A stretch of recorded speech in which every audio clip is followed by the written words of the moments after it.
இணைச்சட்டம். அதிகாரம் 33. கடவுளின் அடியவரான மோசே தாம் இறப்பதற்கு முன் இஸ்ரேல் மக்களுக்கு ஆசி வழங்கி கூறியது: ஆண்டவர் சீனாயினின்று வந்தார், சேயீரினின்று அவர்களுக்கு தோன்றினார், பாரான் மலையினின்று அவர்கள் மீது ஒளிர்ந்தார், பல்லாயிரம் புனிதர் புடைசூழ வந்தார். அவரது வலப்புறத்தினின்று மின்னல் ஒளிர் திருச்சட்டம் ஏந்தி வந்தார். உண்மையாகவே மக்களினங்களின் அன்பர் அவர். அவர் தம் புனிதர்கள் அவர் கையில் உள்ளனர். அவர்கள் அவரது பாதங்களில் அமர்வர். அனைவரும் அவரது கூற்றுகளை ஏற்றுக்கொள்வர். மோசே எங்களுக்கு திருச்சட்டத்தை கட்டளையாக வழங்கினார். அதுவே யாக்கோபினது திருக்கூட்டத்தின் உடைமை. மக்கள் தலைவர்களும் இஸ்ரேலின் குலங்களும் ஒன்று திரட்டப்பட்ட பொழுது அவர் எசூரோன் மீது அரசனாயிருந்தார். ரூபன் வாழட்டும், அவன் மடிந்து போகாதிருக்கட்டும், அவன் தன் புதல்வர் குறையாதிருக்கட்டும். யூதாவுக்கான ஆசி இதுவே. அவர் கூறியது: ஆண்டவரே, யூதாவின் குரலை கேளும், அவனை அவனுடைய மக்களிடம் கொண்டு வாரும். அவனது கைகள் அவனுக்கு போதுமானது ஆகட்டும். அவனுக்கு துணை நின்று அவனுடைய பகைவரிடமிருந்து காத்தருளும். லேவியை குறித்து அவர் கூறியது: ஆண்டவரே, தும்மிம் ஊரிம் என்பவை மாசாவில் சோதிக்கப்பட்டு மெரிபாவின் நீரூற்றருகில் வழக்காடிய பற்றுமிகு அடியானிடம் இருக்கட்டும். அவனிடமே அவற்றை கொடும். ஏனெனில் அவன் தன் தந்தையையும் தாயையும் நோக்கி, நான் உங்களை பாரேன் என்றவன். தன் சகோதரர்களை அடையாளம் கண்டுகொள்ளாதவன், தன் சொந்த பிள்ளைகளையே அறியாதவன். வார்த்தைகளை கடைபிடித்து உடன்படிக்கையை நிறைவேற்றுபவன். யாக்கோபுக்கு நீதி முறைமைகளையும் இஸ்ரேலுக்கு திருச்சட்டத்தையும் கற்றுத்தருபவன்.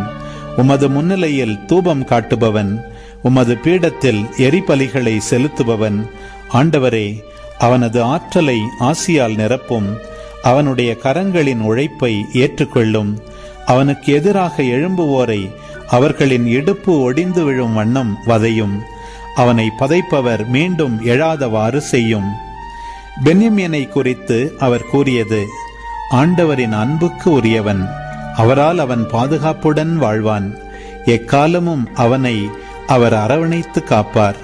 அவர் தம் கரங்களுக்கிடையே அவன் வாழ்வான். யோசேப்பை குறித்து அவர் கூறியது: அவனது நிலம் ஆண்டவரால் ஆசி பெற்றது. அது வானத்தின் செல்வத்தாலும் பனியாலும் ஆழ்நிலத்தின் நீரூற்றுகளாலும் கதிரவன் வழங்கும் கனிகளாலும் பருவங்கள் விளைவிக்கும் பயன்களாலும் பண்டைய மலைகளின் உயர் செல்வங்களாலும் என்றுமுள்ள குன்றுகளின் அரும்பொருள்களாலும் ஆசி பெற்றது. நிலம் தரும் பெரும் விளைச்சலும் அதன் நிறைவும் முட்புதரில் வீற்றிருந்தவரின் அருள் அன்பும் எல்லா ஆசிகளும் யோசேப்பின் தலை மீதும் தன் சகோதரருள் தேர்ந்தெடுக்கப்பட்டவனின் உச்சந்தலை மீதும் தங்குவதாக. அவனது நடை தலையேற்று காளையின் பீடு நடை போன்றது. அவனின் கொம்புகள் காட்டெருமையின் கொம்புகள் போன்றவை.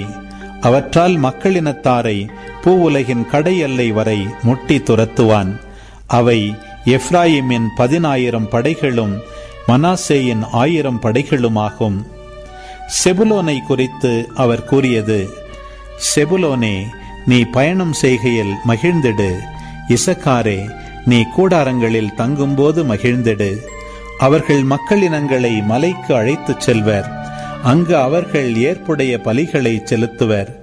அவர்கள் கடலில் பலுகியிருப்பதும் மணலில் புதைந்திருப்பதுமான திரளான செல்வங்களை அனுபவிப்பர். காத்தை குறித்து அவர் கூறியது: காத்தை பெருகச் செய்பவர் போற்றி போற்றி. காத்து சிங்கத்தை போல் தங்கியிருந்து புயத்தையும் தலையையும் பீறி பிளந்திடுவான். அவன் தனக்கென சிறந்த இடத்தை தேர்ந்து கொண்டான். தலைவனுக்குரிய பங்கு அவனுக்காக ஒதுக்கப்பட்டிருந்தது. மக்களின் தலைவனாகி அவன் ஆண்டவரின் நீதியை நிலைநிறுத்தினான். ஏனைய இஸ்ரேலரோடு சேர்ந்து அவர் தம் நீதிமுறையை நிலைநாட்டினான். தானை குறித்து அவர் கூறியது: தான் பாசானினின்று பாய்ந்து வரும் சிங்கக்குட்டி. நப்தலியை குறித்து அவர் கூறியது: ஆண்டவரின் அருள் அன்பால் நிறைவு பெற்றவன் கலிலேய கடலையும் தென் திசையையும் உடமையாக்கிக் கொள்வான். ஆசேரை குறித்து அவர் கூறியது: ஆசேர் எல்லா குலங்களிடையே ஆசி பெற்றவனாவான். தன் உடன் பிறந்தாருக்கு உகந்தவனாயிருப்பான். அவன் தன் காலை எண்ணெயில் தோய்ப்பான்.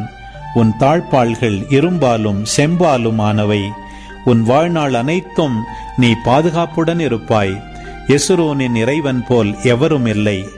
அவர் உனக்கு உதவிட வானங்களின் வழியாக தமது மாட்சியுடன் மேகங்கள் மீது ஏறி வருவார். என்றுமுள்ள கடவுளே உனக்கு புகலிடம், என்றுமுள்ள அவரது புயம் உனக்கு அடித்தளம். பகைவரை உன் முன் என்று விரட்டியடித்து அவர்களை அழித்துவிடு என்பார் அவர். அப்போது இஸ்ரேல் பாதுகாப்புடன் வாழ்ந்திடும். யாக்கோபின் உறைவிடம் தானியமும் ரசமும் மிகுந்த நிலத்தில் இருக்கும். அவர் தம் மேகங்கள் பனிமழை பொழியும். இஸ்ரேலே, நீ பேறு பெற்றவன். ஆண்டவரால் மீட்கப்பட்ட மக்களினமே, உன்னை போல் வேறு இனம் உண்டோ? உன்னை காக்கும் கேடயமும் உன் வெற்றி வாளும் அவரே. உன் பகைவர் உன் முன் கூனி குறுகுவர். அவர்களின் தொழுகை மேடுகளை நீ ஏறி மிதிப்பாய். அன்பு உறவுகளே, இது உங்களுக்கான நேரம்.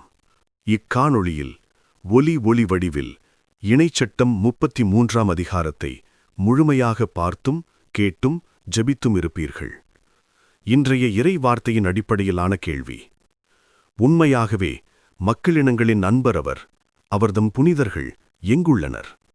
பதில்களை கமெண்ட்ஸில் பதிவு செய்யவும். இதுபோன்ற வீடியோக்களை தொடர்ந்து காண இந்த வலைதளத்தை சப்ஸ்கிரைப் செய்யவும். மேலும் லைக் கொடுத்து எங்களை ஊக்கப்படுத்தவும்.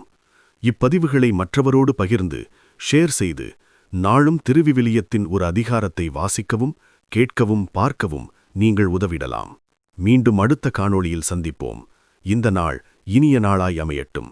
இறைவன் உங்களை ஆசீர்வதிக்கட்டும்.